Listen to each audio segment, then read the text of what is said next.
Assalamualaikum warahmatullahi wabarakatuh. Perkenalkan, nama saya Muhammad Ryan Hanifa dari kelas 12 PS4. Dan pada kesempatan kali ini saya akan menjelaskan tentang politik apartheid. Pertama, sebelum kita menjelaskan tentang politik apartheid, kita harus tahu dulu apa sih arti apartheid itu sendiri. Yang pertama, apartheid adalah sistem pemisahan ras yang diterapkan oleh suatu pemerintahan dengan tujuan untuk melindungi hak istimewa dari suatu ras atau bangsa.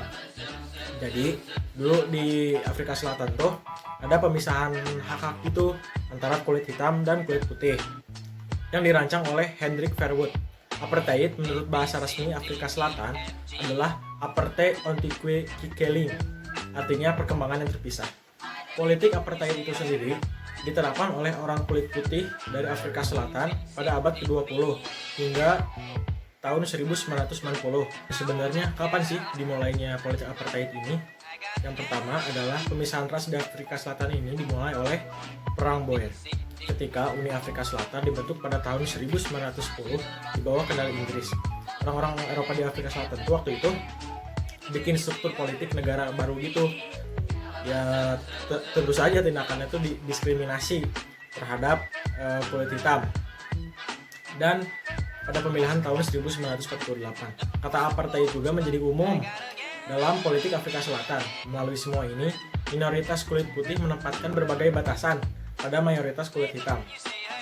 Selama beberapa dekade, banyak undang-undang diundangkan untuk menentukan ras dan membatasi kehidupan sehari-hari dari hak-hak orang Afrika Selatan yang tidak berkulit putih. Salah satu hak-hak yang dibatasi adalah tidak boleh nikah, perkawinan campuran. Jadi orang kulit putih itu dulu nggak boleh nikah sama orang kulit hitam karena kulit hitam itu disebut primitif dan biadab oleh orang kulit putih. Makanya kalau mau nikah harus orang putih sama orang putih, orang hitam juga sama orang hitam. Nah, dan pada akhirnya tahun 1952 dibentuk tuh sebuah kayak organisasi gitu namanya African National Congress. Itu tuh dipimpin sama Nelson Mandela untuk mengalahkan dominasi politiknya kulit putih. Terus tahun 1970 Perdana Menteri Peter William Botha tuh tidak menghapuskan semua undang-undang apartheid. Ya lumayan lah ya, ngapusin sedikit.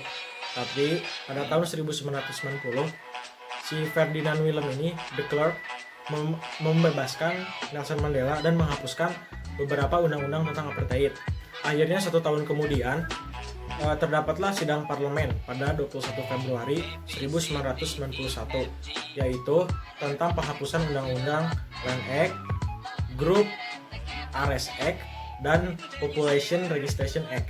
Dan akhirnya teman-teman, pada tahun 1994 Bapak anti rasis kita sedunia Nelson Mandela juga diangkat menjadi presiden Afrika Selatan yang berkulit hitam dan mendapatkan penghargaan Nobel gitu guys.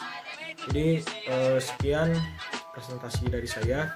Mohon maaf bila banyak gagal gugunya. Kesempurnaan hanya milik Allah dan kekurangan semuanya milik saya. Mohon maaf bila saya terlalu patah-patah ngomongnya. Assalamualaikum warahmatullahi wabarakatuh.